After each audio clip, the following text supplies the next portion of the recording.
Hailing from the Jersey Shore and raised as athletes, the Airey Bros have always shared a passion for physical culture, athletic performance, and human optimization, always striving to be the strongest versions of themselves, mentally, physically, spiritually, and emotionally. Along the way, they've met some pretty amazing humans and have had some pretty epic adventures. The intention of Airey Bros Radio is to showcase these amazing people and the impact that they've had on them, and to share tips, tricks, and hacks so that you can win each day, every day. Do you like organic fair trade coffee? Do you appreciate a well-made pour-over, but just don't have time for all the rigmarole of setup, cleanup, and brew time? Reach for Mount Hagen Coffee. When you want that artisanal flavor, but don't have time for all the bullshit. Mount Hagen Coffee, brought to you by Airey Bros Radio. Whether on top of a 14er or the Airey Bros need a pick-me-up after the daily challenge, Airey Bros reach for Honey Bunches. Honey Bunches, the peanut pecan honey bar with over 42% of pure honey in each and every bar. Honey Bunches is gluten-free, grain-free, soy-free. Honey Bunches is family-owned and operated here in the great state of Colorado since 2013. Go to honeybunches.com and use the promo code ABR1512 for a 10% discount on the boys of 1512. Once again, that is promo code ABR1512 at honeybunches.com. You're listening to Airey Bros Radio. Be there or be square, because it's all killer, no filler. Talk about pickleball, you have to say it's the fastest growing sport in America. That's why I should be buying stock in pickleball, because I think it's going to skyrocket. Anytime I go to Wyoming, I wear my mask everywhere, and then everybody looks at me like I'm the crazy one because no one else is wearing their mask. So they're doing a little better, but it's a good little escape because, as you guys know, here in Denver, everybody, I'm like I said, I have my mask. I'm about to put my mask on right now talking to you guys. I feel like I'm going to get in trouble. So shit, every episode of Rogan, he offers to buy someone a house in Austin. Yeah. Come to Austin, I'll buy you a house. I'm like, Jesus. But I think I got a little too nostalgic. Would you ever go back there? No. Vegas is awful. I just bet on myself. I did this book all myself, self-published it. I have to meet with these fucking 18-year-old kids that are like, this is how you need to live your life. I'm like, bro, you never got a blowjob. You don't know shit about life. My favorite conspiracy theory is that I've only done anal sex one time in my life. Then I woke up the next day and it was 9/11. This is Brent Tobler, and you better be listening, and you better keep listening to Airey Brothers Radio.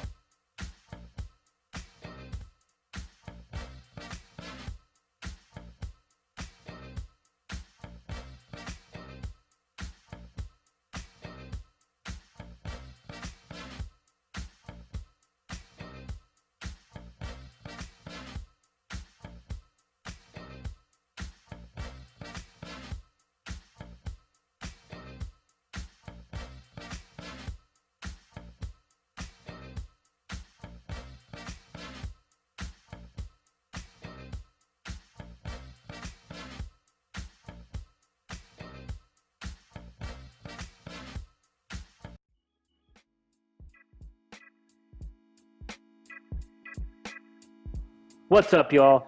This is Airey Bros Radio, and this is episode 76 with Brent Tobler. You ready, Prince? You kidding me, Richie Rich? We just got to check up on the Huffin' Dicks and see how they're doing. Yo, is this our first repeat guest? No, this is our second. Second, okay. Brent Tobler, comedian extraordinaire.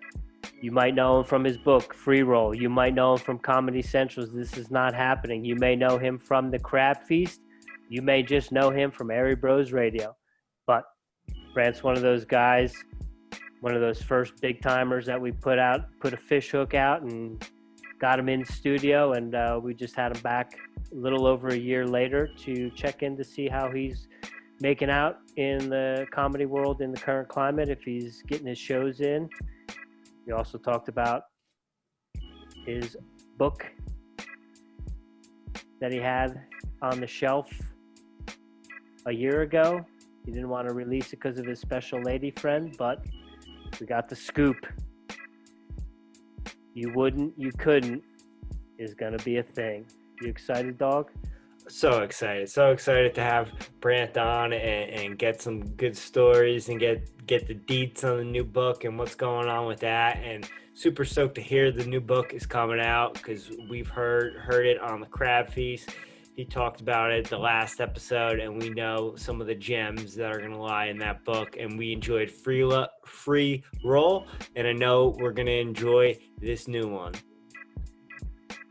Absolutely. We're going to put the link to the show notes where you can pick up a hard copy of Free Roll because that benefits Brent more than the audio, and he's going to autograph it for you, and he's going to throw some stickers in there as well. He's also got his own podcast, the 31 Podcast, which, again, has always got great stories, funny stories with guests. So go check that out. Those are all going to be in the show notes. And as always, go hit up our sponsors, show them some love, use those codes, tell them the Airey Bros sent you. That's all I got, dog. Make sure you rate, review, subscribe, give us that 5-star wherever you listen to podcasts, on Instagram. Follow us at Airey Bros. And you already know, sit back, relax, and enjoy this episode of Airey Bros Radio. Much love. Namaste. From the boys of 1512.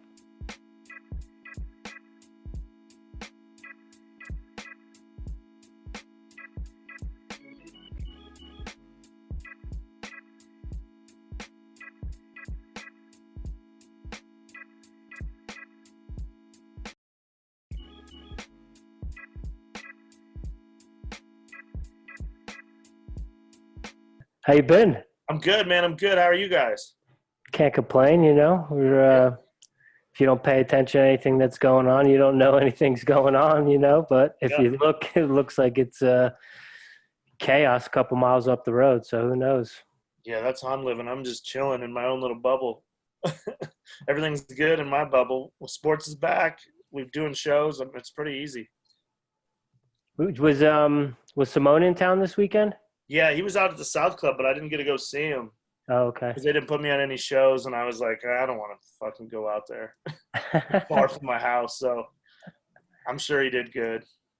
How many shows have you did the one when we came? Have you done any others since then? Oh, yeah, I've been doing a bunch. So I have I did a bar one, an outdoor one this week, and then I have one in Nebraska on Saturday. So I've been working a lot, actually. So it's been good. That's good. Oh. Where you been outside of Colorado or in Colorado? No, mostly Denver. There's a lot of shows like going around. So there's like it's called the Denver Comedy Lounge, I think, down in Rhino, where they did outdoor shows at this sake bar. So I did 5 shows there. Then I did Comedy Works one, and then I got, like I said, the one in Nebraska this week, and then go to Wyoming. I have 4 shows in Wyoming with Josh Blue in this brand new beautiful theater. So in a weird way, it's been my career's doing better than ever. The pandemic kind of helped in a weird way because a lot of comics aren't working. Yeah. But I'm like, I'm trying to work. I wear my mask. I got it on all times. But other than that, I'm trying to survive. So it's been doing these Josh Blue shows is going to be great. And it's just been good. So I'm trying, I stay pretty positive. For the first time, like midway through this pandemic, I went through depression for the first time. I've never really been depressed. I don't know if it was depression or just frustration, but I was like, man, this sucks. Every day just felt like the same. So luckily now I'm kind of getting back to my routine performing and having sports back helps. Cause then that, like tonight I'll watch football and basketball and that part's good. So the Nuggets won last night, right? No, they lost right at the buzzer. Oh, they lost. Shit. Yeah. It was, and the Broncos are awful, but it gives me something to watch. And is Wyoming playing football this? Are they doing? Not yet, but no. They're hoping they will like mid-October, I think. Because they're in the Big 12, yeah? No, they're in Mountain West. Okay. So they're waiting to see if they're going to be able to. So hopefully they will, because that'll give people something to do. Yeah. Might be a little bit harder to sneak into events, though. Yeah. if I wasn't doing the show in Nebraska, I was going to try to sneak into the Bronco game on Sunday, but because they're letting I think they're letting 6,000 people in. So there's a chance. I think I could, I don't know, but I don't think I'll be back from Nebraska in time. So I'm going to maybe wait till the next home game, and I'm just going to try it just to see if I could do it. And then I'm just going to try to maybe just hide my phone on me and just for something to do, honestly, just to see if I still got it. For the thrill, for the adrenaline rush. I was trying to explain that to my girlfriend, the thrill of, I just like the adrenaline of stuff. I turned 43 in 2 days, and it's sad how much I still like to steal a magnet from an airport gift shop, or if someone wanted to go water balloon cars and get chased, I would do it because I love that rush, even though I probably should have a rush of raising a kid or buying a house or something, but I don't know. I just love the rush of it. So that's what the sneaking is. The sneaking in for me is just that cat and mouse game. And I just like to see if I could do it, and it's a harmless crime. People are always it's nothing. It's just me against them. And sometimes they win and I don't talk about that. And sometimes I win and then I post it all over social media. So since the last time we spoke about a year ago, have you snuck into anything? And what's your record? Are you still undefeated, or have you been caught up a couple times? I couldn't sneak into it. I mean, I've snuck into I snuck into 7-Eleven without a mask one time. Is about the height of it. But no, I'm still undefeated. But I just haven't had any matches, really, any games, because there's been nothing to sneak in, unfortunately. So I'm ready to get it going again when concerts and stuff, get back up. But no, unfortunately, I can't even remember the last concert or sporting event I went to. It's been such a weird, back in February, I guess I went to a Nuggets game or something, but I can't even remember. I was supposed to go to Post Malone the night before all this stuff happened, and then I didn't go. And then I can't remember. Shit, I can't remember anything I did. Yeah, it's a wild time. It's it's crazy to think that 2020 is almost by us already. Yeah. We haven't really been able to do shit. It's crazy. It's almost over. Yeah, it's been the longest but fastest year. In a weird way, I'm shocked that it's almost October. Yeah. So where's the show at in Nebraska? In some place called Ogallala. That's a town? Yeah, Ogallala. So if you go, you get I think you get a prime rib, a mashed potato, maybe some green beans out of a can, and a Coors Light and a comedian is how they're packaging it. Dinner and a show with me. So I'm gonna drive there. I'm playing in my first pickleball tournament on Friday, which I'm super excited about, in Wyoming, and then I'm gonna head over to Nebraska because I picked up pickleball. I've been playing a lot, but it's I don't know if you guys ever played pickleball. First of all, if you talk about pickleball, you have to say it's the fastest growing sport in America because that's all anyone talks about. Yeah, but so I'm going to play in a pickleball tournament on Friday and try to beat some old ladies, and then I drive to the middle of Nebraska on Saturday. Well, what is pickleball? It's like tennis, like mini tennis. It's good. The shorter paddles, right? Yeah, just like a shorter paddle. Then you use like a wiffle ball with holes, and then the net's a little smaller and the court's a little smaller. So I started playing in the middle of this pandemic, and it's it's getting more popular with everybody, but it's a lot of older people play. So I went over there, and I guess I'm about to be 43. I guess I'm not really young as I think I am, but I went over there, and these old people just kicked my ass for the first month because I didn't know about the angles of the game, and now I'm getting better. So we'll see how this first tournament goes, but I've come a little ways because these old people at first were just laughing at me, just chasing me all around, and they're just they know how to play, and they kick my butt. So, is there a place to play here in Denver, with special courts? I play at Congress Park's the closest one to my house, but like I said, it's the fastest growing sport, so they're putting up courts all over. And I know they played at all the rec centers before this all happened, but this Congress Park by my house has 4 courts, and anytime I go, I have to wait an hour at least to get on. There's just so many people. So it's crazy how popular it is. I think in the next couple of years, that's why I should be buying stock in pickleball because I think it's going to skyrocket. So how does it work? Does the winner stay on or? You know, it's it's just like a nice community the way they do it. People are very, like I said, it's more older people, so they're nice and they'll let you sub in or out. But if someone has the court, you just kind of wait it out, and then eventually they'll just be done. And then if like anytime I go with one other person, someone always comes over and says, "Hey, can we play doubles?" And then we always just play doubles, so they don't have to sit and wait. But it's it's a fun thing, man. Especially when the weather's nice and just to be out there. It's not super. It's a good workout, but it's not like crazy workout. You know, it's not stuff like you guys do. It's just for us old people. I'm older than you, bro. Yeah, but you're younger and better shape, and you're doing way better than me. So do you run the hustle on the old people over there or what? No, I can't. They hustled me. That's what I'm saying. They were when I first I thought I'd come in and I was like, oh, I'll be able to beat these old dudes, and then they just kick my butt. So it's very humbling. So now I, as like generic as it is, it's like something a coach would tell you to say, but I respect every opponent equally, and I go into every match ready because some of these it's like racquetball. I started playing racquetball when I lived in Vegas. And I would play basketball with these same guys, and then they'd be like, let's go play racquetball. I was like, you guys can barely even run. I'll crush you. But then I didn't realize how much the angles and stuff racquetball is. And then these old dudes, they would just beat the shit out of me, and my friends would laugh. So then I had to just play. It's like anything. I had to get my butt kicked over and over and over again. And then I learned, oh, okay, there's strategy and there's a way to play this game instead of just run around like a young athlete. Because I'm still pretty athletic for 43, and I'm still pretty quick even with the old gout foot.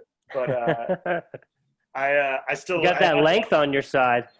Yeah, I can get to everything, and I can still jump, and I'm surprisingly still really quick and quick hands. So the older people are like, you'll be good at this when you the more time. But so we'll see. My girlfriend thinks I'm gonna get smoked, so she's openly rooting against me, which I probably deserve, because I told her I'm gonna get in a tournament, I'm gonna win, and we're gonna figure out where to put this trophy. And she's like, you're gonna. She's hoping these old people crush me, and they probably will. But we'll find out on Friday. I'm so excited. Well, good luck to you. Thank Get you. a good night's sleep on Thursday. Oh, I know, that's the problem. I'm too excited. I don't know if I'll be able to sleep. I'm like a little kid. I haven't played in a tournament and anything in forever, you know. So yeah, it's gonna be interesting. How is the gout? You still gluten free? You know, it's good. Still mostly gluten free. I don't think the gluten was actually my problem, but I do feel better the less gluten I have. So the gout's good. I still think like soda triggers my gout, or sugar and pastrami. So I'm trying to stay away from that kind of stuff. But I also like pastrami and soda. So I was good. You know, I didn't drink soda for like 2 years. And then one day I just melted down and had a soda. And then I was drinking a bunch of soda. Now I've cut back down. But I just need to eliminate it because I know how bad it is just for a regular person. But I think it's really bad for me. And especially when I play pickleball, because a lot of times the gout flares up in my elbow. And that'll make it it'll make it hard for me to chase these pickleball dreams if I can't move my arm or leg. So I better get back on the water. Some omegas too. Yeah. What, like fish oil? Yeah. Yeah, I've been taking that. So I'm taking zinc, vitamin C, fish oil, something else. I'm trying to do better at that. And then I take my gout medicine and then some just other medicines. I that's another reason I know I'm old. I'm taking like 15 pills a day. And I'm like, I don't even know how to take pills like this. I'm always about to puke, and it's just like, my girlfriend just laughs. She's like, you're such a loser. And I say, I know. You mentioned pastrami. Have you been to AJ's Pit Barbecue yet? No. Where is it? No, it's off of Broadway. South Broadway. Yeah. Oh, you know what? I think I have been there, actually. It's great. Yeah, they have amazing smoked pastrami. Oh, I didn't get that. I think I got like brisket or something. But I had a pastrami sandwich just at this deli down by my house here in 5 Points, and it was good. Yeah. But it definitely triggered me a little bit. So I got to save it for only special occasions. Like when I go to Vegas, there's a place called Capriati's, and they do a sandwich that's pastrami and like Swiss cheese and coleslaw, and this Russian dressing that it's my favorite. So even when I go there with my girlfriend and I'm not supposed to have gluten, I'm not supposed to have pastrami, and then I'll do good, but they're open all night too. So she already knows when it's like 3 a.m. and we're drunk, I'm like, it's Capriati's time. Don't even fight me on this one, baby, because we're getting a sandwich, and I'll pay the price the next day. But you can get digestive enzymes that are specific for like preloading before you have gluten. Oh, really? Yeah. Oh, you got them right there. What are they? These are Digest Gold, but this company, like Richie was saying, they make specific gluten and fat ones and dairy ones. Oh, really? It's called Enzymatica. You can get it at Whole Foods. You can get it at Sprouts. But just this Digest Gold, like pure logs, dog. It's like the Really? best poop ever. Oh, shit, I'm going to have to get that. That's what I'll tell Shire I want for my birthday. There you go. She'll Add be that like, to your "What?" list I'll of be like, 15 pills. that's what I need. Yeah, let's get it up to 16. Who cares? So since this has started, have you been going to Wyoming more frequently? Yeah, I mean, a little bit, just for like show wise, and just like I just go there. It's it's like my happy place. So whenever if I had a couple bad days, I just go to Wyoming and see my friends and go. It's very simple. I just go there. There's a couple thrift stores I like, and antique stores, and places to eat, and so I go up there, and they're so much more lax about this. Like anytime I go to Wyoming, I wear my mask everywhere, and then everybody looks at me like I'm the crazy one because no one else is wearing their mask. So they're doing a little better, but it's a good little escape because, as you guys know, here in Denver, everybody, I'm like I said, I have my mask. I'm about to put my mask on right now talking to you guys. I feel like I'm going to get in trouble. So I get up there when I can. So like I said, I'm going to go up there Thursday and work on, I'm trying to write some more topical, like some Cheyenne jokes for my Cheyenne shows, because so many of my friends have already seen my act. And I honestly haven't wrote much new stuff during the pandemic because I wasn't doing anything. People are always like, "Oh, I bet you wrote so much stuff." I was like, not really, because I didn't do anything. I did the same thing every day, and it sucked. So there wasn't that much funny in it. So I'm going to go up there and have a few beers with the boys and write some jokes, and then, like I said, play pickleball, and then head up to Nebraska and see how we do in old Nebraska. And with all the craziness here in Colorado, specifically in Denver, and knowing what it's like up in Wyoming, was that ever a thought? Or did you think of packing like everyone leaving LA, all the comics leaving LA? No, like No. I wouldn't. I love Wyoming, and my girlfriend, she's a hairstylist, and so she's crushing it through all this. So she's doing great. So I couldn't take her. It would really hurt her business to go to Wyoming because she has so many clients, and it's just a higher end salon here. She wouldn't make as much money, and as much as I love Wyoming, I don't want to live there. It's like my Vegas. Like I'll go for a few days, but it's about to get summer in Cheyenne's great, but the winter, it just sucks because the wind. Yeah. Like I don't mind the snow, but that wind, man, when that wind hits you in the face, it's like, and it's just for some reason. So whoever made the states, whoever designed the states was definitely from Colorado, because the Colorado border, just right when you get to the border, the second you cross that line, which is an imaginary line or whatever, it just gets windier. It's like the Colorado people go, okay, this state, it's perfect till right here, and we don't want the rest of this shit. So I couldn't do that. And as far as comedy-wise, I couldn't do it. So, I mean, I see why everybody's leaving LA, though. I have a few friends still there, and I'm like, dude, the best thing I ever did was leave LA. I just don't. I think it was good for me to go there, and I learned about the business and stuff. But I think the beauty of this pandemic is we're all realizing you don't need LA like you once thought you did, because now you can do everything yourself. It's the internet, What we're doing right here, we don't need any managers or agents. You just make your stuff, and the fact that Rogan and all these big comics are leaving is like, I think everyone's realizing, why am I stuck in LA? I could live wherever I want to live. Yeah, that was Simone was on Sickler today on the Honeydew, and they were kind of saying goodbye.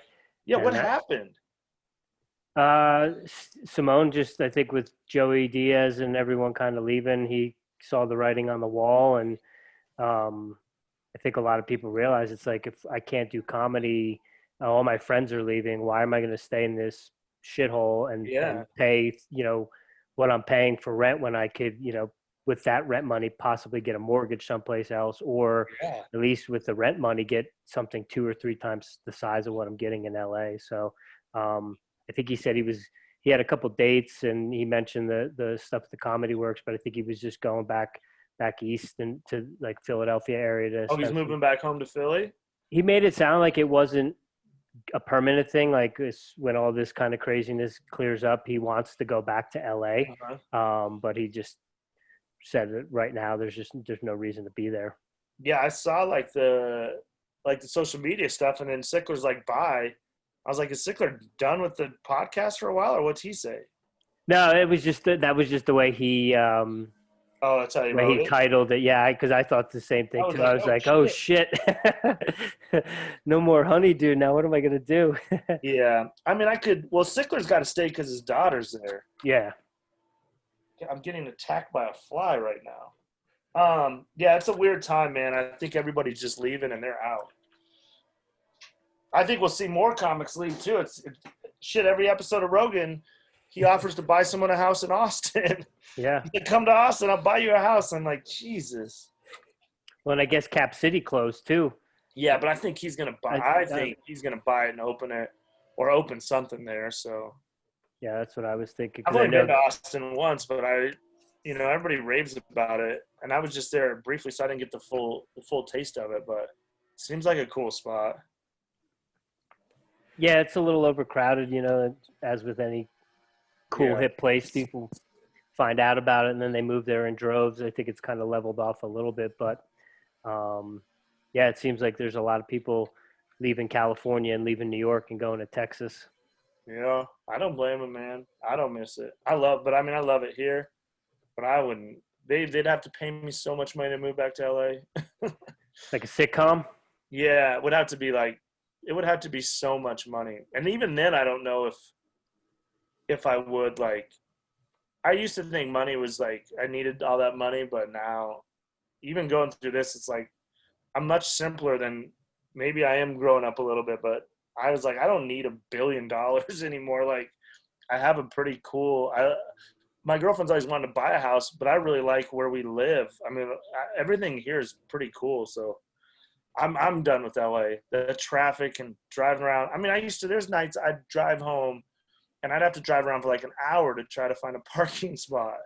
And then I'd just park somewhere, and then I'd forget I had to move it by 7:45, and then I'd have like an $85 ticket for going out and doing a show that paid like $12. I was like, this is the worst. What am I doing with my life? I'm out of here. How long were you in LA for? Like 8 years. And how long were you in Vegas for? Like 10 probably. Would you ever go back there? No. Vegas is awful. And it sounds like Vegas is dead too. I had a week booked. The first week of September, I was supposed to do shows, and then they got canceled, obviously. And then I still had my plane tickets, so I thought, and my girlfriend bought plane tickets to be there for part of the week. So we were just going to go out and hang. But then my friends that still live there said it's like a ghost town, and all the hotels are so cheap that it's just super ghetto. And like, I saw someone got shot the other night. First of all, it's not a place to live at the height of Vegas. But now it sounds like it's really not the place to live. So I honestly, when I go back, I hate it. I go only because I need money and to do the shows. But if I never had to go to Vegas again, I wouldn't. Because it just does nothing for me. Like, I'll go eat at Capriati's, or there's like, and my best friend Justin lives there. So I could do like a day or two, but that's not how they do comedy there. It's a whole week. So it's just 7 days of like, by the end, I'm like, I just want to leave. It was fun for a while, don't get me wrong, but now I'm over it, man. I guess I am getting older, man. As I'm saying all this, I'm like, I take my vitamins. I think Vegas is stupid. I guess I just got to embrace this. Instead of having a midlife crisis, I just need to embrace that I'm an old man, man. I guess it's here. Age is a state of mind, brother. Well, that is true. Trust me, I don't feel it. I only feel it when people tell me, or like birthday week. Like when I turned 40, I thought I was like 25. And then that whole week, everyone's like, man, you're 40, you're 40, you're 40. And I was like, God, I guess I am. And then I probably made the mistake of, I knew they were throwing a surprise party for me because one of my friends told me, which was stupid because I never had a surprise party. I actually would have liked it. But the day of my 40th birthday, I was in Wyoming, and I woke up and I just took a walk. I probably walked 20 miles that day. I just walked by every house I lived in. I walked by my elementary school, my middle school, my high school, my ex-girlfriend, all this stuff. So I think I got a little too nostalgic on my 40th birthday and act like I was about to die instead of just turning 40. I took like a "this is your life" trip, which I don't know why I did, but I did. I'm sure people knew it was my birthday on Facebook, and then they just saw me walking around my city crying and listening to music. They're probably like, "What the fuck is wrong with Brent? It's his birthday. Why is he walking through this park crying?" It's a weird day, man. Birthdays. I explained to my girlfriend about that too. It's like, she's like, "What do you want to do for your birthday?" I was like, I don't really care. It's just another day. I was like, "I'd like you to make, if you want to make me dinner or something," but it's weird that it's just, I don't know. I mean, I guess like 21 was big, and I guess 40 was kind of big, but honestly, my birthday's on Wednesday, and I don't think it'll be that big a day. My Facebook will be different, but it's not really, unfortunately. It's just like another day on 4. I don't know. I'm right there with you. Yeah. That's how I go about it. It's just another day. Yeah. You talk about, being kind of at peace and not being too concerned with money and liking how your life is right now. When the whole lockdown first started and like the clubs and everything shut down, was there any thought, or has there been any thought of releasing that other book? Oh yeah, no, it's done. So it's going to happen now. So I talked to my girlfriend about it, and, so what happened is the other day, and it's just like a little jealousy too, of a couple other comics wrote books, and they were getting all this press about it. And I was like, this is fucking annoying. I have this monster book that I would love to take on a podcast circuit and have everybody read. And I was like, I just told my girlfriend, "Hey, we got to put this book out." So it was actually on Monday. I sat back down, and so it's done. So my first book, I don't know why I got on a word thing. I didn't know how to write a book. So in my head, I was like, I need 65,000 words to get to like a book. And I think my first book was it was around 64. And then I went over this book, and it's already at like 67. So it's full. It's ready to be a book, but now I got to go through the editing. So I'm going to do one more edit for me, go through, and then I'll send it to, luckily I have a bunch of amazingly supportive friends. So what I did last time, because as a broke comedian, the book process can be expensive, but I just sent it to like 3 or 4 of my English teacher friends, and they edited it for me. And actually on this first book, by just using my friends, I think there's two mistakes in there, but I'm good with that. Like, I think they're just little mistakes. And so I'm going to start that process of the editing, and then I got to shoot the cover. So it's called "You Couldn't and You Wouldn't," and it's 10 girls I had sex with that most dudes couldn't, and 10 girls I had sex with that most dudes wouldn't. And for the cover, I think I'm going to get just like the hottest black girl I can find, like young black girl in like heels and a hot little black dress, and then old lady, like a sweet old lady with maybe like a bingo topper and white hair, and then put my arms around both of them and just, and kind of set the tone of what the book's about. Like, so I think it'll be good. I mean, they always say sex sells, and I think it's funny. And I think it's just like, I think it'll be good because it's real. If I just said all these sex stories and you look at me, you'd be like, "Oh, this dude," there's this guy named Tucker Max who wrote this book, and he had all these crazy sex stories. But I was like, I read it, and I was like, I don't really believe it. So I do have a couple crazy sex stories that you'd be like, "Wow, I can't believe he did that." But then I also have the other side, where it's like, "Oh my God, he did that." So I think mine's more, I mean, it's all true, but for the reader, I think it's going to be more believable instead of just glamorizing, like, the super hot chicks. I mean, no one wants to hear those anyway.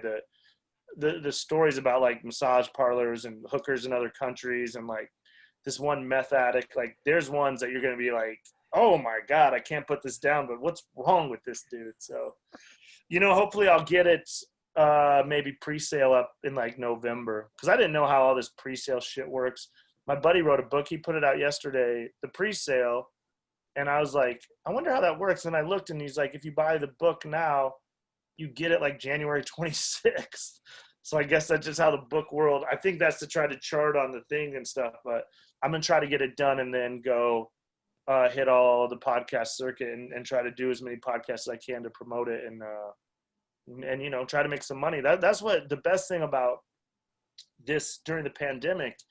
And I told so many people, like you guys are doing, you guys can do these podcasts. I just bet on myself. I did this book all myself, self-published it. And then when the pandemic hit, I just sold a ton of them. And then I got all the money, which was great. And I don't have to cut it up with anybody. They just send it to me, and it's the best feeling. So anytime I'm on a podcast, I start talking. If you're listening and you're thinking about writing a book, just do it.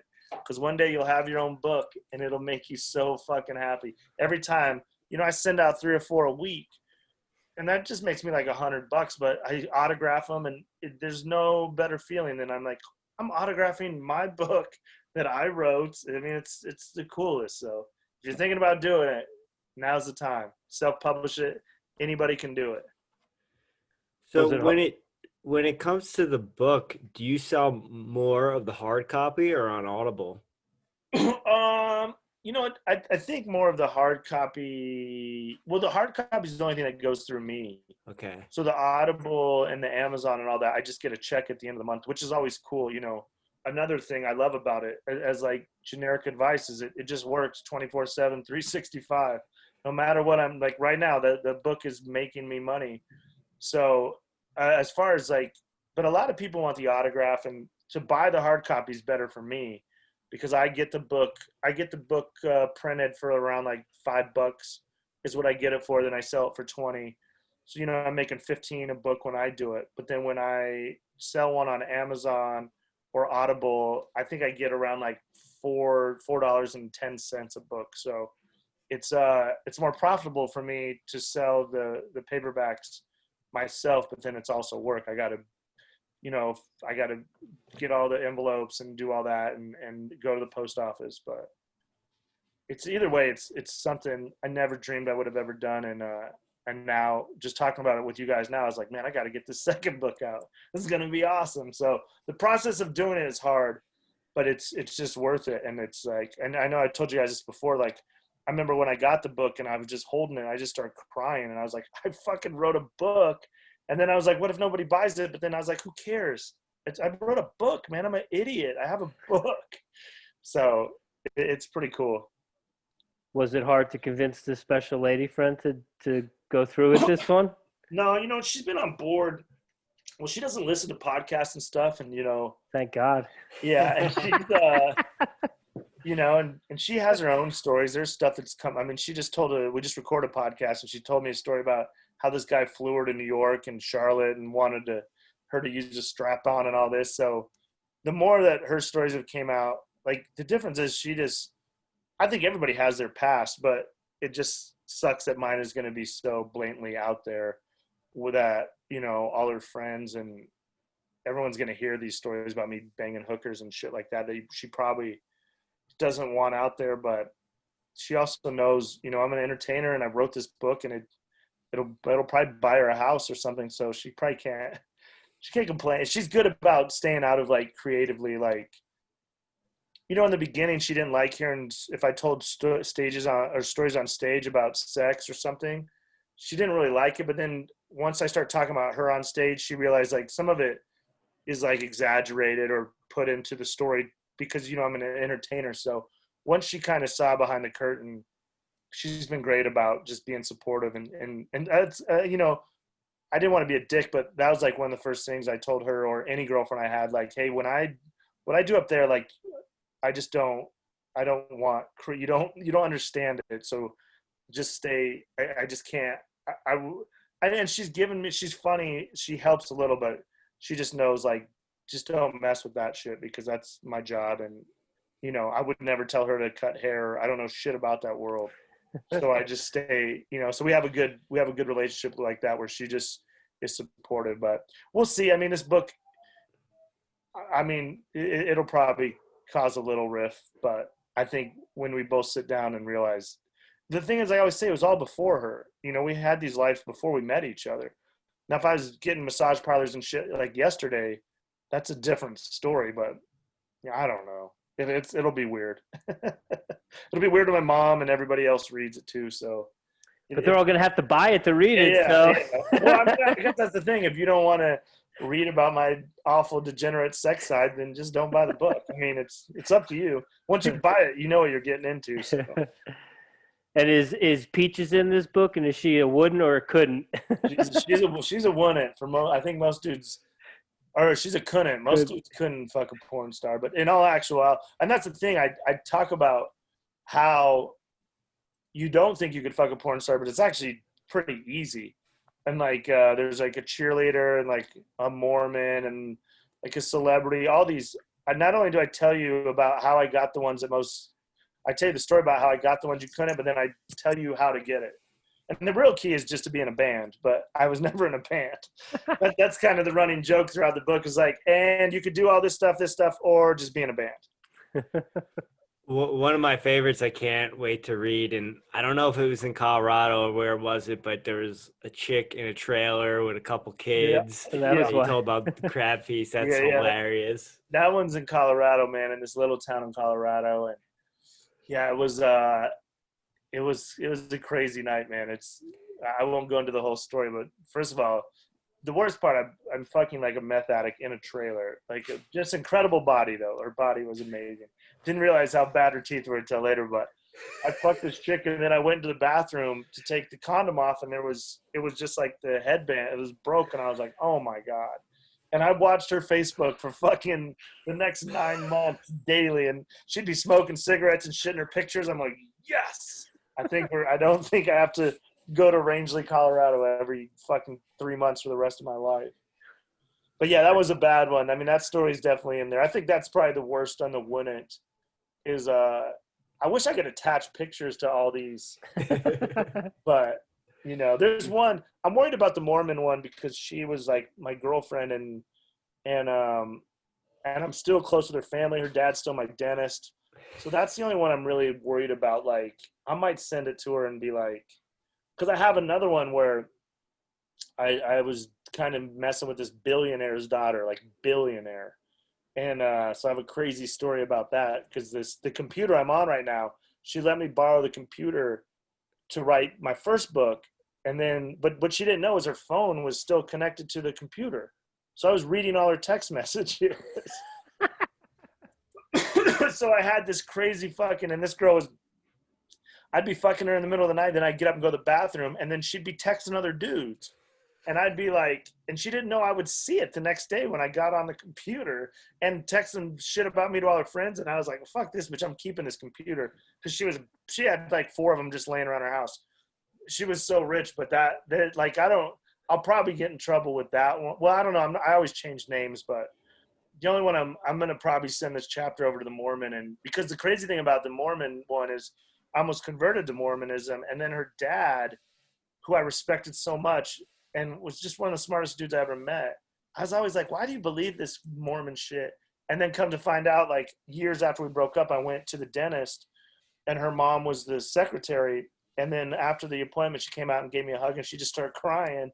And I was like, what's the matter? And she's like, my husband, he's been cheating on me for the last 26 years. He had a full mistress the whole time. And I was like, see, this Mormon shit's so bullshit.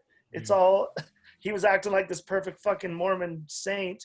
And he was fucking a chick the whole time. He had a whole nother life with this lady. So I want to put that was all part of being a Mormon. Yeah, I guess so. That was like the benefit of signing up.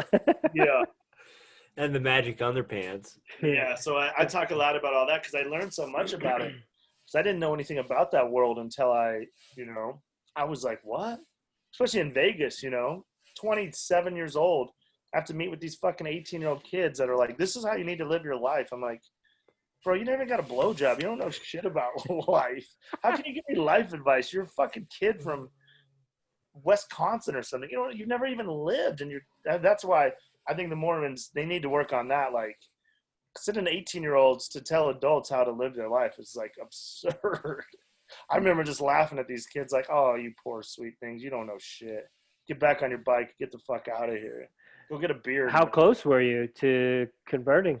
I went through, so I think I was supposed to do 5 like classes, and I did 3. And after the 3rd one, I was just like, and I have a joke about it on stage that the dude, one of the missionaries, they came and they sat in my house for like, at like 15, 20 minutes. They're just like, this is how you need to live your life. This is so passionate about it, which I respect. But the dude, he forgot to take off his bike helmet. So I told my girlfriend, I go, I don't know a lot about advice, but I know you're not supposed to take advice from a dude that wears a helmet indoors. I said, that's usually a bad sign. And then she knew that I was just doing it, for her. And then she tried the opposite. Like she tried to drink beer and be like a regular person, and she didn't like it. And then, so we found a common ground where, I could still be a regular person and she could be Mormon, and we just still, liked each other until then she got a bunch of pressure from the church to break up with me. So then she did. And then she ran away. Then she got engaged to like this Mormon dude, the first Mormon dude she met. And then she backed out of the wedding like a week before and came back home. And her mom was like, hey, can you come over? And then we kind of started to get back together. But then she was like, we can't have sex. We got to start all over. I was like, oh my, we fucked like 1,000 times. I'm 30 years old now. I've fucked you 1,000,000 times. I'm not going to go back to dry humping because the fucking bishop told you to. So then we broke up again so she could, keep her body at whatever and get married in the temple. And then like 6 months after we broke up, she married a Jewish guy on a golf course and got a boob job. So I'm always like, what happened to your pure body and your fucking quest to get married in that stupid temple? But so I learned a lot about the church. That was a crazy thing I learned about. So I had a pastor friend that I play basketball every day with in Vegas. And he'd always lecture us about all the bad shit we did, but nothing made him more mad than when I was dating a Mormon girl. He's like, dude, that's a cult. You're ruining your life and all this. I was like, that's out of all the bad shit we do. He's like, he was more worried about that than anything. I was like, wow. It was an interesting 2 years, but the best dentist. I got this perfect smile. But now I want to go back and have him fix it, but I don't know especially if this book comes out. The crazy thing is you gotta do it before the book comes out. Yeah. The book will pay for my new teeth, but I don't think once the book's out, he'll probably want to knock my teeth out more or less. Or he might say, yeah, I'll give you new teeth after I knock these ones out of your mouth. So I might need a new dentist. So speaking of some good things that came out of the pandemic, releasing the book, I don't know if you know, but you might have had a hand in bankrupting a couple of rental car companies during this. I don't know if you saw. I love it. Yeah, I love it, man. What's funny is so I have to rent because I don't have a car now. So now I'm in good graces with Budget. That's my guy. So Budget's my spot now. And ironically, I'm back in Bank of America somehow. I just, after fucking them over years and years ago, they don't care. They just take my money. But no, Budget's my guys now. There's a Budget right down the street, and they know me. So I'm just hoping I don't mess this up. But I didn't miss like Hertz, and Hertz went down and somebody else, right? Didn't Enterprise or somebody? Yeah, Avis, I think. Avis. Yeah, I still can't. I tried to rent from Enterprise, and they still are like, "Nah, we're good. We remember you." Just like whatever. Yeah, Rich came in when it was going down and all the companies were going bankrupt. He's like, this is Brent. Brent did this, man. Those billionaire companies. Like, we need to go get a rental car real quick. Yeah. I know. I should just see which one. They've been giving me nice ones. I should have just taken off with some of these. They gave me this beautiful Jeep the other day. Well, that's a good thing. The Budget guys, now they're my friends. So they'll see me come in, and I'll give them free tickets to the shows or whatever. And then they'll give me like dope ass rental cars. Nice. So I'm back in. I'm growing up. I'm back in good with the rental car people. Well, for now, we'll see.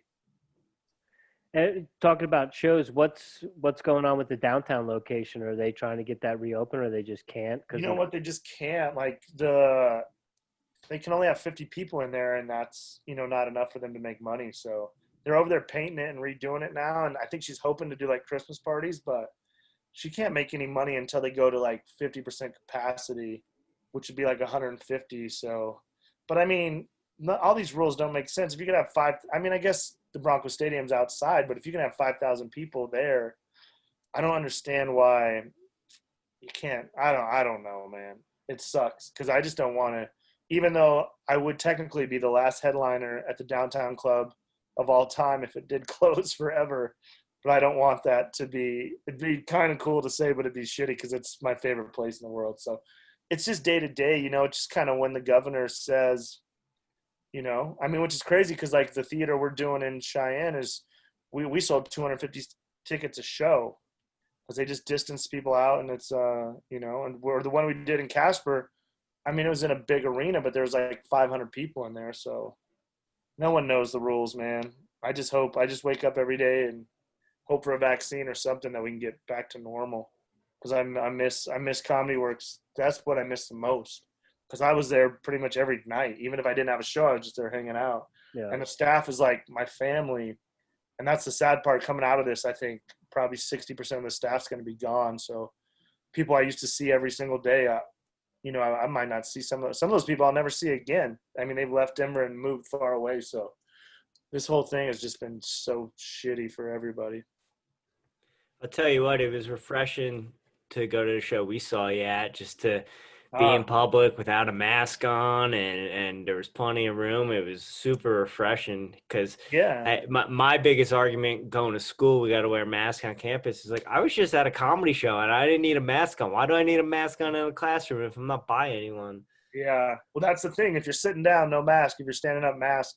None of it makes any sense. But yeah, to see you guys there that night and see like people, and it's been good for us. Like I mean, like I said, I think I went, the longest I went without performing was maybe 8 days before this.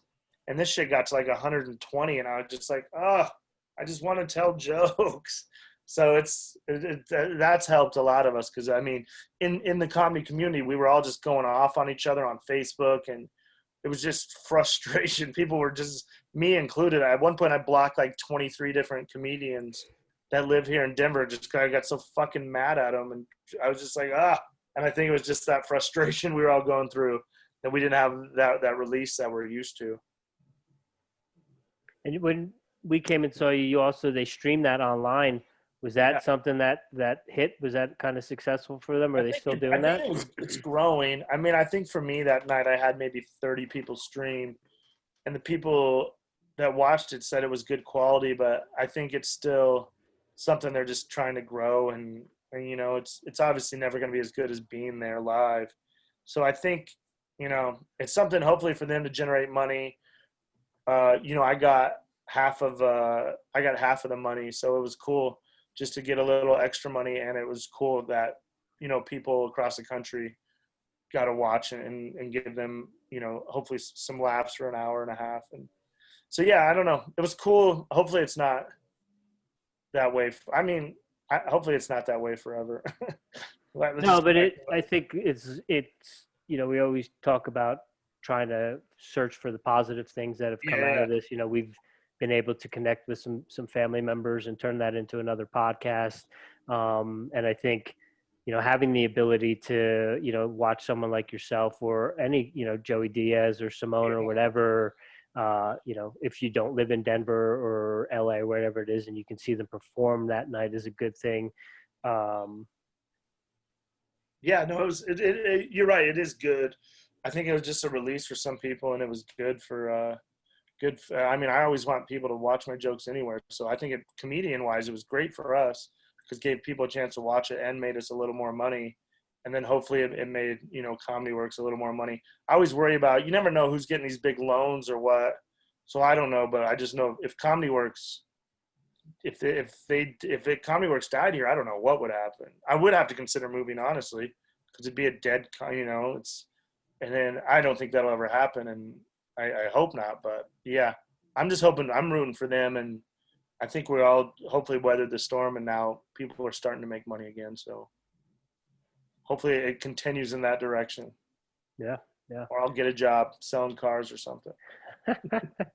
Hopefully not. We'll get that book out. Get that Airey Bros bump. Get that book out. One of the other cool things I see has come back around is not just for comedy, but also in general, is the drive-in movie theater. I know Bert has done a couple shows, a couple Yeah. other people. Has any of those opportunities presented themselves? I haven't had an opportunity to do that. I had like maybe on a smaller level, they were doing these outdoor shows in the springs.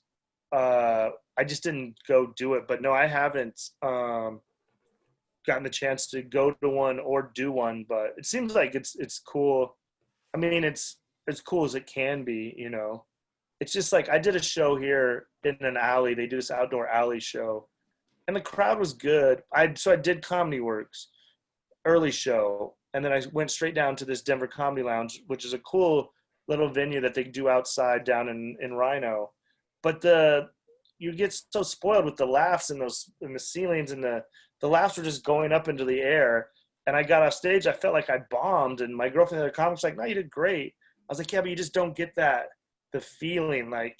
And I would never want to tell a joke and have people honk their horn or like. I think it's cool they're doing it, and it's helping people survive. But then and I can't believe how much money they're getting for those.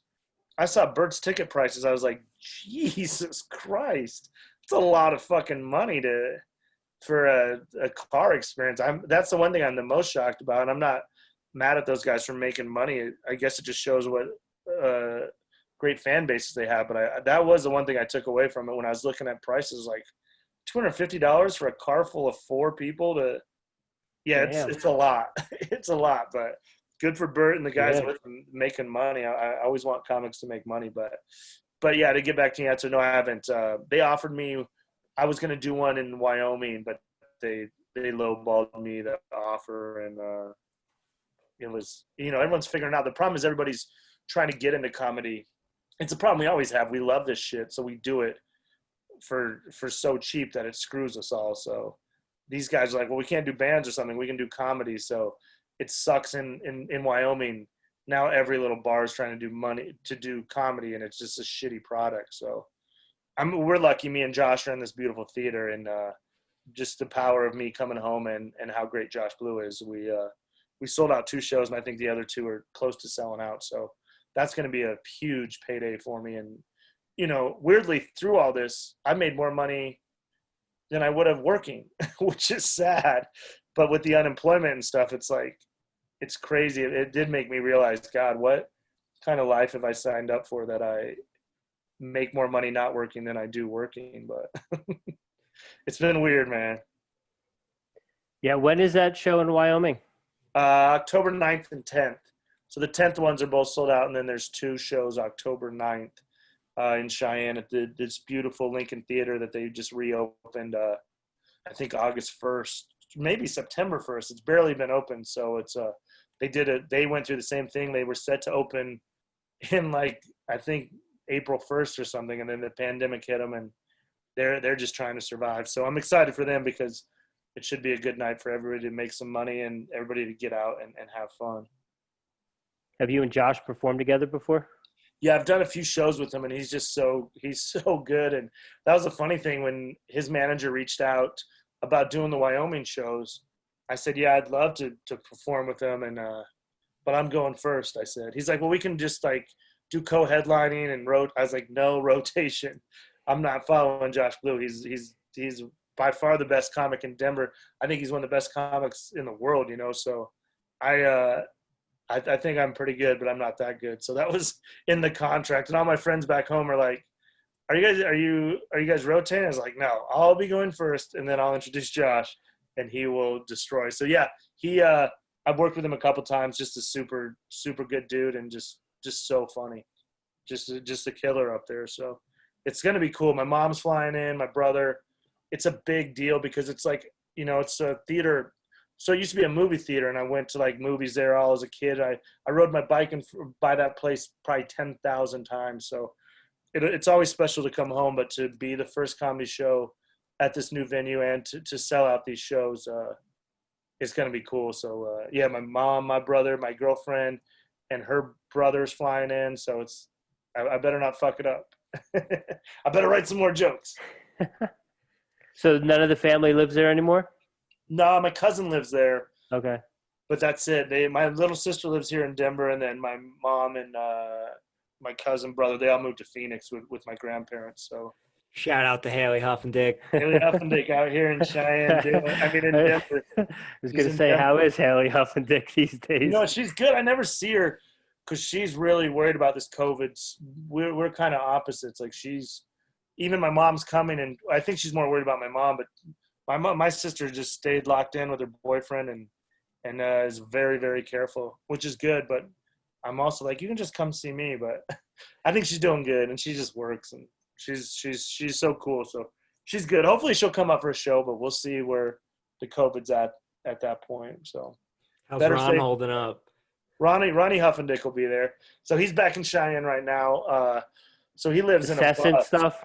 What's that? Is he assessing stuff? Yeah, he's assessing he lives in a bus out in this so half the year he lives in Phoenix. Some lady gave him a house, and then the other half of the year he stays in this bus that he bought years ago and redid, and he thought he was going to take it around cross country, but the shit died in 5 months. So he lives in a bus out in the middle of by Burns, Wyoming. So he'll be excited because he gets to come in and he'll get treated like a rock star. Him and my mom, they get along all right, but I'll have a table full of beer for him, and they'll get to see my stupid dick jokes, which is always weird to perform in front of my mom. But old Ronnie Huffendick will be there. He'll be excited. So he's a snowbird. You go down to Phoenix in the winter. So he just goes back and forth. So Good he deal. should just stay in Phoenix. He's getting too old because he just turned 73. So, but he loves to just road trip. So he has his car died, so he got a new van, and he's that dude going 60 in the 65, just cruising in the right lane all over America. So I worry about him, but then he's he's just Ronnie Huffendick out there cruising the streets. I can't, you can't tell my stepdad how to live his life, but I do worry about him. But I think he's doing good. He had a couple health scares, but I think the sun down there in Phoenix is much better for him than the shitty Wyoming weather. So hopefully he'll do this show, and then maybe it'll be about time to hit the road again, actually. So we'll see. Cool. What else you got, Jim? Well, before we start rapid fire, Brent, I just want to tell you, when we went and saw you at the comedy club, I just wanted to tell you that, we know a lot of your jokes. We've listened to all the podcasts. We've seen you a couple times, but man, you are polished, and you were still popping me. And I knew all the jokes, but you're still popping me. So I just wanted to give you dabs on that, man. Thank you. And I wanted to apologize because I was the one that yelled "fuck the crab feast." Oh no, I love it always. I love that. No, I appreciate you saying that because I do overthink that. I just don't want to do too much. I had a couple new things, but it's just and like I said, I just haven't wrote that much. So I'm going to try to write a bunch of stuff for Cheyenne, but I appreciate it, man. That night felt so good to have all you guys there and people that, are my friends and to perform again. So I appreciate you saying that. It was a cool night. I'm glad it wasn't shitty where you're like, oh God, this bullshit ass story again. No, those are great. And the hike. Oh yeah. Dude, that crush, it kills me every time because you see that shit on Tinder and Bumble. I can't wait to tell it every night, especially here, because it hits so hard, and it's just especially when I had to say I'll give you a piece of cardboard that says 11 blocks. That part just makes me so happy. You got a Surf Wyoming lid on there? That's a sweet hat you got. I got the Surf Wyoming shirt, but this is some hat I bought at a thrift store, Wyoming Home Builders. All right. My hair's getting long like you boys. I'm trying to grow it out for the first time in my life. COVID hair. I got to. I'm doing it one time. I'm trying to go long, and then I got to just probably end up shaving it because I didn't know I had this big bald spot in the back of my head, and then my girlfriend took a picture of it. She was standing over me, and then she showed it to me, and I was like, well, who's that? She's like, that's you. I was like, oh my God. I always wear hats, so I never see the back of my head, but I guess it's a pretty strong bald spot. It was another bad part of this pandemic. I was like, oh my God. So I'm going to grow it long one last time. We'll bring it back like you guys, and then I just got to do it one time. There you go. Get it back and see if I can look as good as you guys, but I doubt it. You look good with the top knot. I'm trying, yeah. I can't wait to see. So if we asked you these questions last time, I'm sorry, but Oh, I don't care. Let's do it. are you a coffee drinker? No. No. My girlfriend is. You take any caffeine in or no? Just soda. Soda. You know, I get coffee a little bit when I go. I don't know what I get. This is embarrassing, but so my girlfriend, well, we bought a machine now. She makes it. We'd go to Starbucks a lot, and then I'd always be like, they'd be like, "What do you want?" I was like, "Just give me what like a 10-year-old kid would like." So I get like a frappuccino with like whipped cream. So I do like that, but like grown man coffee, I just never drank it. So, and I just avoided it because I'm sure I would love it, and it would just be something else. So I actively avoid it, even though whatever my girlfriend makes now, she's got one of those. It comes in these little cups, and she makes them. They smell good, and she made me one the other day, and it wasn't that bad. But I'm still like a milk and cereal dude to start my days, or a banana. I just never got into coffee. My sister Haley Huffin, the queen of coffee, like coffee snob. She everything I get her gifts now is coffee, because there's some of this Loyal coffee in Colorado Springs my girlfriend likes and my sister likes, but yeah, she's a coffee snob. I drink Gatorade, Cherry Coke. What's your go-to cereal? Ooh, I had to be careful. I had to switch because of the gluten. So I've been doing this Life. Like they have cinnamon, blueberry, all these different Life checks. But if I could just eat like a regular human, I would get, I like Lucky Charms, and I like Fruity Pebbles, Frosted Flakes. I just love, because when we were growing up, we didn't get to get like the nice cereal because we were just broke. So we get like generic, or once in a while we get good cereal. But then when I was like in my 20s and I had money, I'd just get all this, everything, anything, Cookie Crisp, Rice Krispie Treats, Fruity Pebbles. I used to, because I could eat cereal for dinner a lot back when I have like a girlfriend and stuff. So I love cereal. Are you still on the White Claws? Yeah. I'm on all the seltzers. I mix them up. We drink these Vizzies now. But yeah, I'm still on the seltzers. I can't go back to beer. Like I said, I don't know how bad the gluten thing is, but because my doctor said I had my face was breaking out, and I had rosacea or something. But I thought it was because of gluten. And she's like, I don't know if you're allergic to gluten or not, but I keep telling myself I am, because I think it's just better for my body energy-wise. So I just stay with the White Claws, and I've really been doing good about not drinking, except for on these Sundays. I really cranked it up the last 2 days. And last Sunday I pissed off my neighbor because I was a drunk idiot. And then last night I made my girlfriend mad. So I need to relax on the White Claws. What was the bar that gives the shot? What was the bar that gave out the shot for the touchdown? Oh, what did I tweet it about? Yeah. Oh, there's one down, this wide right one, that's owned by some comics downtown, a cool new bar. It's a Buffalo Bills bar, but it's right downtown behind the post office. But yeah, they were giving out shots for touchdowns. Right on. But too many shots. Again, I'm too old for shots. Yeah. Couple White Claws and I'm done. What's your go-to flavor? You know, it was black. It's black cherry, but I think I'm a little tapped out on that. So I was doing watermelon, grapefruit. I just don't like mango. But I need a break from it. So I had these Brazilian ones. I think they're called like Brazzies. They were good. They had like a grapefruit one. So I try to mix it up, but I've been drinking mostly chocolate milk. That's my favorite. Do you mix it or do you get it pre-made? Well, I bought it.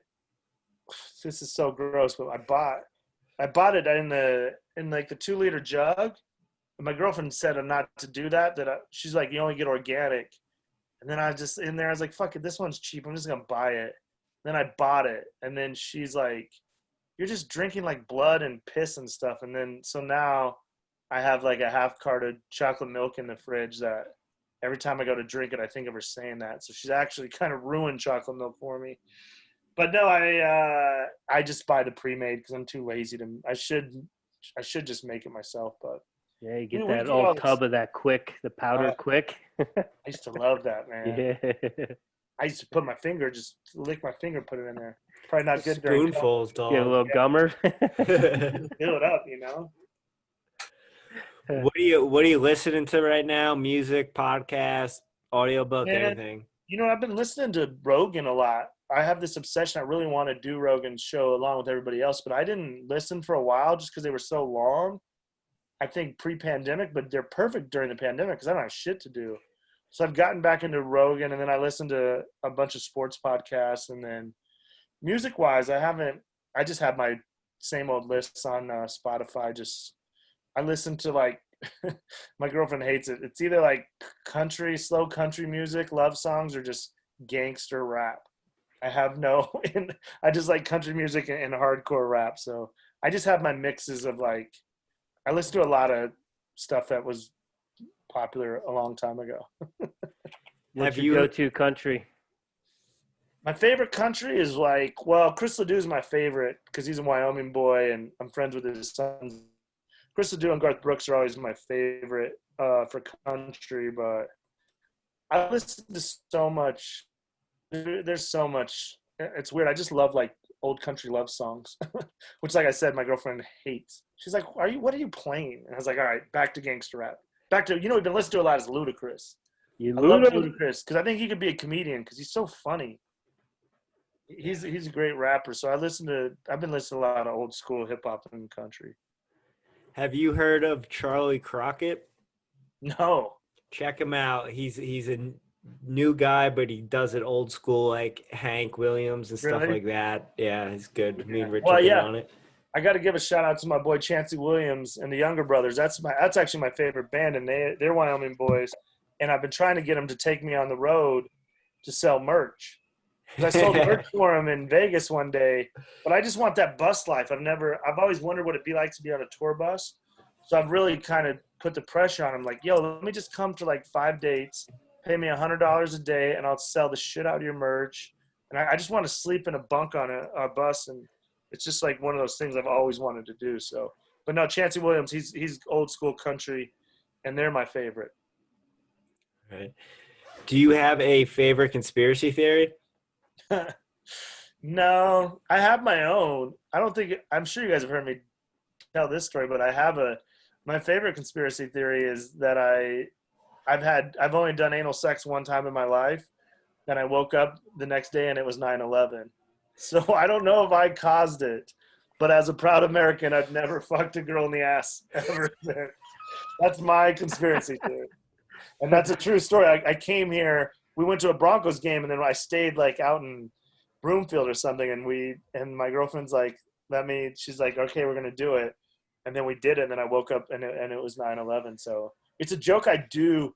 I used to do it on stage a little bit, and then I didn't because people were so fragile about just saying anal and 9/11. But I actually brought it back this last week, and I do it every 9/11, and I was doing a show on 9/11. But I brought it back, and it's done pretty good. So I might mix it in the rotation because it's a real story, and then people are like, because I'm always like, I did anal one time and it went really bad, and the crowd's like, what? I was like, I'm not talking like shit on the carpet. I'm not talking like her grandparents walked in. I said I did anal one time, and I woke up the next day and it was 9/11, and the crowd's just like, what? And then they're like confused. I go, no, I'm not saying it's my fault, but as a proud American, I've never fucked another girl in the ass again. And then they laugh, and then so it's a weird thing, but it's actually done pretty good. But yeah, that's my only real conspiracy theory. But I am believing in all this other. I mean, there's aliens and all this shit. It looks like they're not even trying to hide it anymore. So no. Well, there's one conspiracy. I think weren't you on Tinfoil Hat talking about Jordan's? Oh yeah, Jordan. I do believe that he got suspended, but. Because it just makes no sense. But yeah, I've always had that conspiracy theory that Michael Jordan, when he went and played baseball for 2 years, that was a suspension. Because just little stuff like he came back, like, I think 2 years to the day, and he came back on a road game. Like, no one would do that unless you were on a countdown. Just financially wise, the Bulls owner was a fucking money scumlord. And when you want to come back at home and get, like, I think they're like, 2 years to the day, and then you can play. And he's like, okay, at 12:01, I'm playing in the very next game. So it just makes no sense why that one's the one I still do believe is. And they've kind of tried to discredit it. But again, I think conspiracies are so hard because it's so hard to keep a secret now. There's too much technology. There's screenshots of it. I mean, I used to be a tremendous liar. I was an awful cheater. I'd cheat on girls all the time. And then I'd get caught, and the girl would be like, he did this. I'd be like, that girl's crazy, don't you think? And then girls would be like, yeah, he's crazy. But now, if I cheat on my girlfriend now, someone will just send a screenshot like, this is your dick. That's his dick on your couch. Like right there. And like, that's why I don't cheat anymore. Because again, I've grown up, but I just don't think you can cheat anymore because there's just too much technology to keep secrets. I just don't think you could do it. So that's my conspiracy. There is no conspiracies. And would you say, I mean, his father's death was directly related to his gambling? I mean, probably. It's just such a weird. That story just doesn't make sense. I mean, and the gambling stories I know about him from the gambling world, that he's just a dick and he wouldn't pay his debts. So if you have a debt that high, I mean, maybe they're trying to rob him and scare him. I think a lot of times you try to scare somebody and then it goes wrong. I watch First 48 a lot. That's my favorite show. And they're like, we were just trying to scare him. And then all of a sudden shit happens. I was like, I mean, it could be a coincidence, but it just doesn't really make a lot of sense why you would just kill a guy. It's Michael Jordan's dad. First of all, if I was robbing someone, he's like, I'm Michael Jordan's dad. I'd be like, oh my God, I can't rob you. You're Michael Jordan's dad. I don't know. That one's always been fishy, but other than that, I don't know. I love Tripley, but I don't listen to his crazy. Oh, I love it. He's so crazy, but I mean, I love him, but he's just too wild for me. I get as crazy as he does with all that stuff. Oh yeah. But it's funny with the Jordan connection, but then also if you think back to sort of the same thing happened to Bill Cosby's son, and then fast forward to now with everything that's come out about Bill Cosby, it's almost like I wonder if there was a hit that was put out, or some female was connected to someone, or who knows. Yeah, you never know, man. There's a crazy underworld of fucking. It's fascinating. I love it. I mean, that's probably why I don't get into it, because I'd be like you and Sam, just like, oh.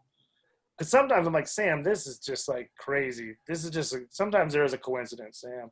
But then sometimes I'll be like, well, I don't know.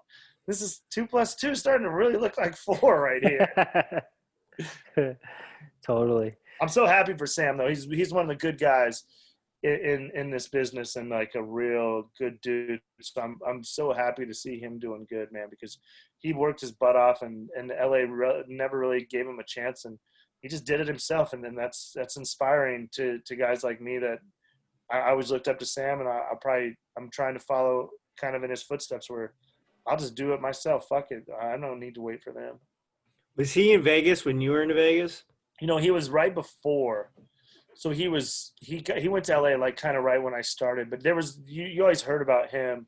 He was just Stanhope, Tripley, Shuley from Howard Stern, Jamie Mad Dog Maddern, who's a great comic in LA. Those guys were like, Joe Coy was there supposedly, but he was already in like a Filipino world where I think he was selling out shows, but just to his people. Like, so comedy wise, he's not really considered a Vegas comic, but when I was starting out, you'd always hear about Stanhope and then Tripley. And then when Tripley came back, he's just always been like a humble dude. He would just come to the shitty mics, and he's just he's a comics comic and just a good dude. So he was the guy. Him and Shuley were the ones that Shuley was around before he went to the Howard Stern show. But so he's the one I really looked up to. He was the first, like, my favorite not famous comic. And then the more Sam came around, I was just like, this dude, he's just so cool. Like, that's what I try to be to the young comics, is like, just be around and be cool and answer the dumb questions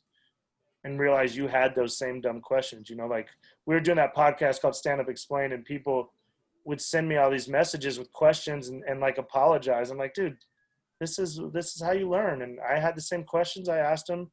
And one day you'll answer the same questions, unless you're a dick. Some people are dicks, but Tripley's he's just not that dude. He doesn't give a fuck about Hollywood. There were so many people. Tripley and Airey were the realest dudes in LA to me, where they were just always going to be themselves, when there's so many other dudes I could say their names and just like, God, they were such phony, stare over my shoulder when they're talking to me to see who else is in the room dudes. Where Tripley and Airey, if they're looking over my shoulders to say, that fucking idiot over there, loud enough so you can hear it. So I'll always think of those two as like two of the realer dudes in stand-up. Oh yeah, don't forget about Sickler. Oh, and Sickler, of course. He's a real ass dude. Yeah, Sickler he is an LA dude, but he's always, Sickler was more of an LA mentor as far as like all of this stuff. But yeah, no, he's one of the dudes there's certain dudes that are my friends that I could call 500 times. And I'll tell you who's good is Segura. Even as big as Segura is, I sent him a message the other day. He wrote back in like 2 minutes. And I was like, that's cool, man. And because there's some people that have gotten a little harder to get a hold of. But again, it hurt my feelings reaching out to some of my now famous friends. But in their defense, every time I reached out to them, I was asking for something. So I had to be a little reflective and be like, you know what? You don't just check in with them. It's like, hey, can you do my podcast? Or, hey. So I try to be a little fair because I'm sure they're getting 500 messages. And I was always asking for something. But Sickler and Segura, Tripley, those are guys that I could call at any time. And those are all guys that are great about, too. Like, if they say something on a podcast about somebody and you're like, fuck, I wish I knew who they were talking about. I can call Ryan and go, hey, Ryan, who are you talking about? He'll go, oh, that was, that was so-and-so. I'm like, oh. So that's what I also love is they'll give me the juicy gossip. Where'd Sakura? They left LA too, right? Where'd they go? I don't know. They were talking about going somewhere, but I know he just built I think he built like a $6 million house or something right before the pandemic. Damn. So they were talking about on a podcast coming to Denver, Boulder. Someone sent me a message, but I don't think they've left. I think they live outside of LA, but I remember TMZ posting like comedian Tom Segura and wife Christina P buys $6 million mansion. I was like, damn, these dudes are doing good. They're doing real good. Yeah, your mom's house is getting it done. Well, shit, when he was out here, I got to hang out with him for the day, and he sold out the theater, 5,000 seat theater, sold out 2 shows.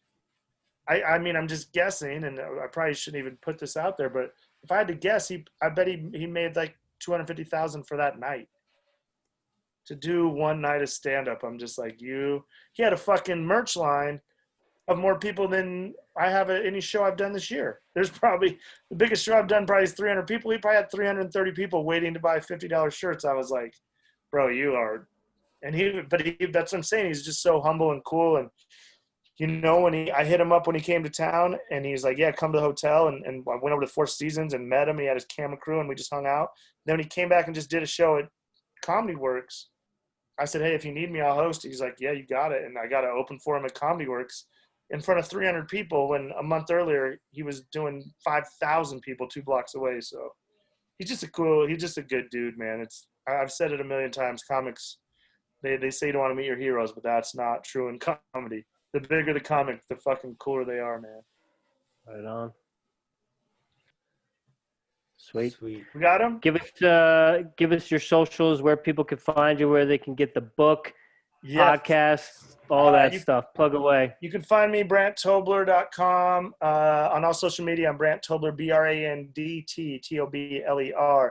My book, Free Roll, is available. Amazon, Audible, anywhere books are sold. You can reach out to me on social media and hit me up, Venmo, PayPal, Cash App, and I will send you an autographed copy and a bunch of stickers. My podcast is the 31 Podcast, and that's available Audible, wherever iTunes, wherever podcasts are available. You guys know where to find podcasts, but I'm easy to find, Brent Tobler.